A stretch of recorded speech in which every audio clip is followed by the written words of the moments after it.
Hey guys, SGT here, and I have a very special guest on the line. She's a brilliant writer. She's new to the scene, but she's moving mountains all on her own. Her name is Suzanne Posel. You know her work from Occupy Corporatism, Activist Post. You know her work from InfoWars, from SGT Report.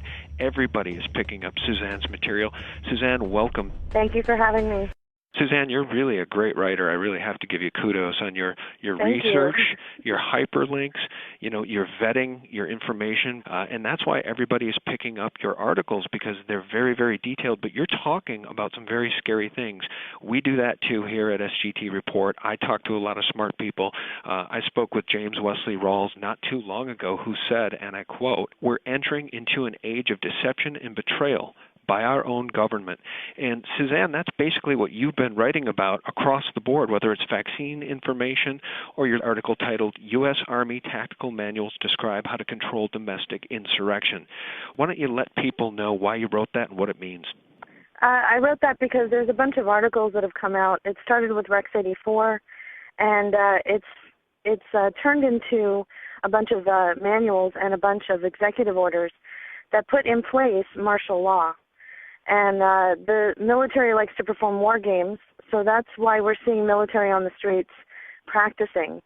They are actually practicing. The tanks that we see on the streets and the National Guard patrolling neighborhoods and the practices that they're doing with our local police department, this is all in preparation for martial law, so that when they do actually lock down the country, they've got everything secured. People that don't run in these circles and to whom this information is new, Suzanne, they love to say that we're all conspiracy tinfoil hat-wearing nuts because we still live in a republic. But I think what we're starting to see, for anybody who is objective at all, is we're seeing a totalitarian system now unveil itself. And ever since essentially 9/11 happened, it's been more and more of these draconian measures that are leading us right down the road to martial law. What do you think will be the cause of the declaration of martial law? Will it be a financial collapse or something altogether different? We've seen a lot of false flags. What do you think would be the cause of martial law? Well, I had written an article earlier this week from a U.S. Marine informant and also a Deutsche Bank informant. And in 2008, we should have collapsed. We should have gone the way of Greece. The only reason why we didn't was because the global elite and the banking cartels put it off on the Eurozone and collapse the Eurozone in order to gain sovereign debt. Sovereign debt is when you actually own the physical land. You don't just own the buildings, you don't just own the people and the money.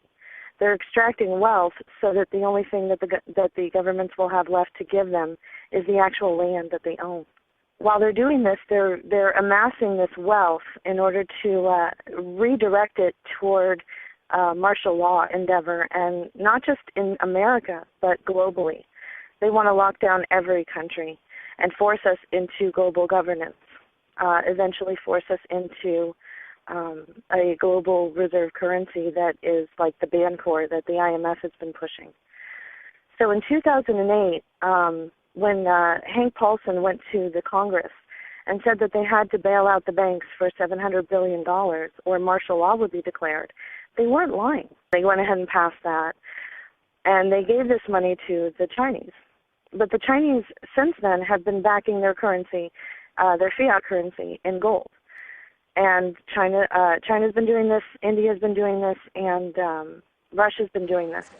Okay, so this is just to confirm that I'm here trying to make a mortgage payment in cash. I have $1,380 sitting in front of me for a $1,371 mortgage payment, and Bank of America is rejecting a cash payment of my mortgage. Sir, here in Lakeport, California. Is that correct?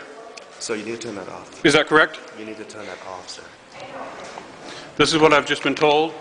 Bank of America has just refused to accept my mortgage payment in cash and is insisting on a kind of a wire transfer. Apparently, in America, cash does not pay the mortgage anymore, is what I'm being told today in Lakeport. If you go back in history, the reason why we went after Gaddafi was because he was presenting the dinar, which was a gold-backed currency that he was getting together with other countries like in Africa he was going to subvert the global reserve currency, which is the U.S. dollar, and destroy its complete value by backing it with gold, because the central bankers haven't dealt in gold since 1934. So in order to avoid all of this, the central bankers are going after Iran right now, and that's what this war is about, to try and stop India and China and Russia from buying Iranian oil with gold. Because if they destroy the global reserve currency, which is the U.S. dollar, then what we're going to have is we're going to wake up one morning and we're going to be like Greece. And that's going to cause complete panic in this country. So since they already set off the financial time bomb in the Eurozone, they know that it's just a matter of time before it hits our shores. So they're preparing for it. That's why we see all the movement on the streets. People are seeing tanks being moved in Burbank, California. They're seeing, in their forested areas, they're seeing police, military, escorting them off the property. National forested lands, this is public land, supposedly. By the way, it's owned by UNESCO, and it's a World Heritage Site, so it's actually owned by the UN.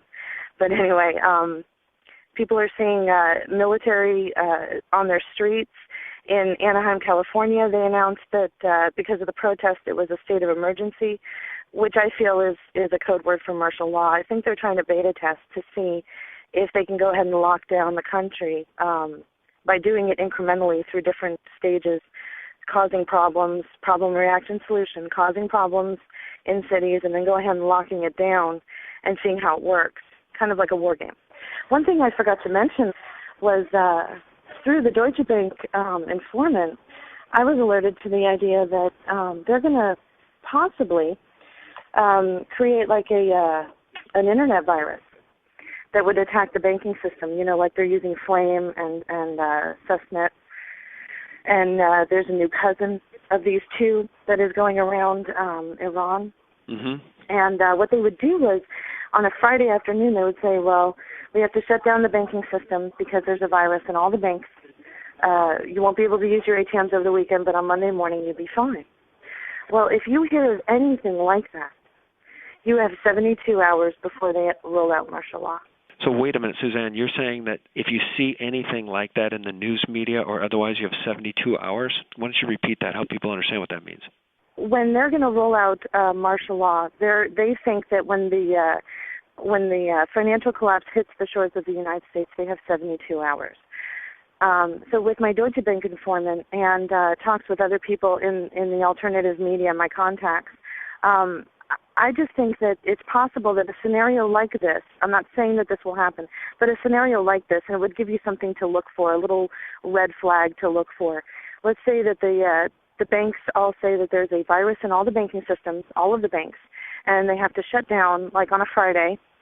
We know that the Obama administration loves to do things on a Friday afternoon or when we're celebrating New Year's Eve. So Friday afternoon, they would say they're going to shut down the banks and get rid of this virus over the weekend. And on Monday morning, everything would be back up. Over the weekend, you wouldn't be able to use your ATM or pay any bills online, but everything will be fine on Monday morning. That is your red flag. You have 72 hours from that moment to do whatever you were planning on doing, get to wherever you were planning on getting to, hunker down whatever you were planning on hunkering down, because they're going to unroll martial law in 72 hours from that moment, whatever scenario they intend to unroll. And I believe that it has to do with the banks, because they're stealing money from us left and right. In fact, I've gotten reports from insiders that they're taking money out of private checking accounts. They're also stealing heirlooms. The Bank of America has stolen heirlooms out of people's safety deposit boxes and ship them from one coast to another, and then claim that they didn't know that it wasn't that it was this customer's property, and then they'll send it back, but they never do. They're trying to squeeze out as much money as possible. And with MF Global and John Corzine, that was a beta test to see if they could take secured customer funds and get away with it, and they did. They're coming for our private checking accounts next. They're looking for as much money as they can to fund this not only domestic but global police state. So like I said, if you hear of anything with the banking industry, and I personally think it might be a false flag with an internet virus or a virus in the banking system as far as their computers go, then you have 72 hours from that time to go ahead and do what you were planning on doing. Wow. Well, I mean, we don't know if that will happen, but if it does, if people see these signs that Suzanne just talked about, Suzanne, you may have just saved some lives. I mean, for those who live in inner cities, in big cities, in scary places, be it downtown Chicago, New York, L.A., you may have saved some lives. People can get out if they have 72 hours. If they don't have but a couple of hours and there's traffic jams, they're not going anywhere. That's really frightening information. Let me ask you this. In your article from earlier this week, titled DHS and U.S. Military Make Final Preparations Before Announcing Martial Law, about 6 paragraphs down you wrote, the acquisition of armory by the DHS and contracts for bulletproof glass for checkpoint booths to be positioned strategically throughout the nation on public highways have heightened awareness that the U.S. government is preparing for a well-planned domestic military action. DHS armored vehicles have been sighted on highways in Kentucky and across the country, I might add. I guess what I'm wondering, Suzanne, from your expert view, do you think that the military could actually lock down this country? We're geographically gigantic. They had a hard time locking down Baghdad. The reality of this is that the PSYOP, I think, is against the people, to get the people to stand down before any of this ever happens. Because if they move on Chicago or any major American city, it's going to send a message to the rest of the patriots in this geographically huge country that it's time to take action. It's time to embrace the Declaration of Independence and throw off these despots. What do you make of what I'm saying here? What do you think the reality is of them being able to lock down this country in any sort of martial law capacity? I agree with you that it's going to be difficult, and that's why they've done beta testing. The NATO summit, we saw that they were trying to do that there as well. They've allocated foreign troops. They've been training with the Polish army and the Russian army. The Russian army has shown up in Colorado. There have been reports that the Russian army have been starting the fires. And the reports that I got, that I put in that article that you just mentioned, the fires were started right in front of areas that were militarily secured. So it's my understanding that they might have been starting the fires to try and get people out of the way, get people moved out of the way so they wouldn't see what they're doing. DHS has contracted independent contractors to cover up the holes for the underground bases that they're building. So their use of foreign troops, which goes right back to Rex 84, back in the early 80s, I don't think they're going to have a problem. They're going to bring NATO forces onto the streets and to work with them, and that doubles or triples their military capacity. I think they're going to definitely try this. I think they're going to use foreign troops along with them. The foreign troops also serve 2 purposes. They're extra security, and also if something does happen, well, they can blame it on the foreign troops.